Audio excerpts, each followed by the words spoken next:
હવે આપ મોરબી જિલ્લાનો સમાચાર પત્ર સાંભળશો. લેખક રવિ મોટવાણી. મોરબી જિલ્લામાં વરસાદી માહોલ જામતા લોકો રાહતનો અનુભવ કરી રહ્યા છે.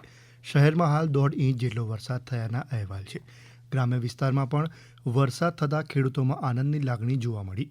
પ્રધાનમંત્રી નરેન્દ્ર મોદી તથા કેન્દ્રીય ગૃહ અને સહકાર મંત્રી અમિત શાહ દ્વારા દેશમાં સહકારી પ્રવૃત્તિને વેગ આપવા અપાયેલા સહકારથી સમૃદ્ધિના સંકલ્પ અન્વયે મોરબીમાં ગત 29 જૂનથી 6 જુલાઈ સુધી રાષ્ટ્રીય સહકાર સપ્તાહની ઉજવણી કરવામાં આવી. ઉજવણીના પહેલા દિવસે મોરબી જિલ્લા રજિસ્ટ્રાર સહકારી મંડળીઓ ડૉક્ટર BN પટેલના માર્ગદર્શન હેઠળ સમગ્ર જિલ્લામાં સહકાર પ્રતિજ્ઞા દિવસ ઉજવાયો. આ કાર્યક્રમ અંતર્ગત છેવાડાના માનવી સુધી સહકાર ક્ષેત્રની ઉમદા ભાવનાને વધુ મજબૂત કરવા અને જન જન સુધી સહકારનો સંદેશ પહોંચાડી આર્થિક ઉત્કૃષ્ટતા લાવવાના ઉદ્દેશ સાથે જિલ્લાની વિવિધ સહકારી બેંક, દૂધ ઉત્પાદક સહકારી સંઘ, ખરીદ વેચાણ સંઘ, તમામ ખેતીવાડી ઉત્પન્ન બજાર સમિતિઓ એટલે કે APMC તેમજ ગ્રામ્ય સ્તરની પ્રાથમિક કૃષિ ધિરાણ સહકારી મંડળીઓ ખાતે વિશેષ આયોજન કરાયું હતું. તેમાં સંસ્થાઓના પદાધિકારીઓ, વહીવટી કર્મચારીઓ અને ઉપસ્થિત સભાસદોએ એકત્રિત થઈ પરસ્પર એકતા અને સહકારના શપથ ગ્રહણ કર્યા હતા. તેમ મોરબી જિલ્લા રજિસ્ટ્રારની યાદીમાં જણાવાયું. ચોમાસુ મોસમને ધ્યાનમાં રાખી ખેડૂતો છેતરપિંડીનો ભોગ ન બને તે માટે નાયબ ખેતી નિયામક દ્વારા માર્ગદર્શિકા જાહેર કરવામાં આવી. તે મુજબ ખેડૂતોએ ખેતી માટે જરૂરી બિયારણ, ખાતર તથા જંતુનાશક દવાઓની ખરીદી માત્ર અધિકૃત પરવાના કે પરવાનો ધરાવતી સહકારી મંડળીઓ, સહકારી સંસ્થાઓ અથવા જાણીતા ખાનગી વિક્રેતાઓ પાસેથી જ કરવાનો આગ્રહ રાખવો. કોઈપણ સંજોગોમાં બિનઅધિકૃત વ્યક્તિઓ, પેઢીઓ કે ફેરિયાઓ પાસેથી આવી ખરીદી ન કરવા અનુરોધ કરાયો છે.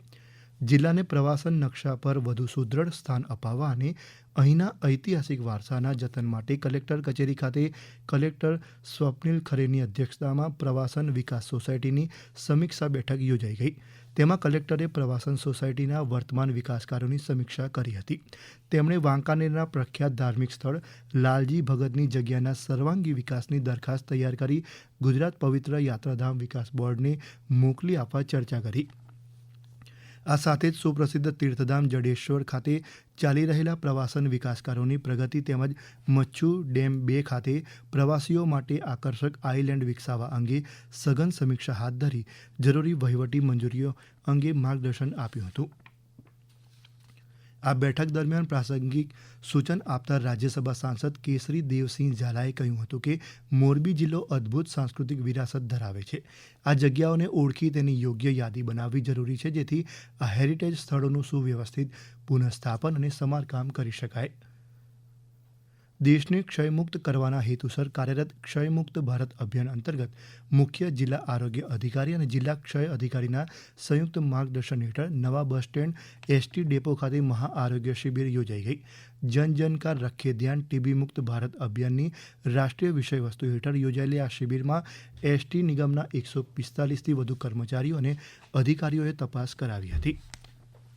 ખેડૂતોને ખેતીવાડી ખાતાની સરકારી યોજનાઓનો લાભ ઘર આંગણે મળી રહે તે માટે રાજ્ય સરકાર દ્વારા ખાસ નવું આઈ ખેડૂત પોર્ટલ કાર્યરત કરાયું છે.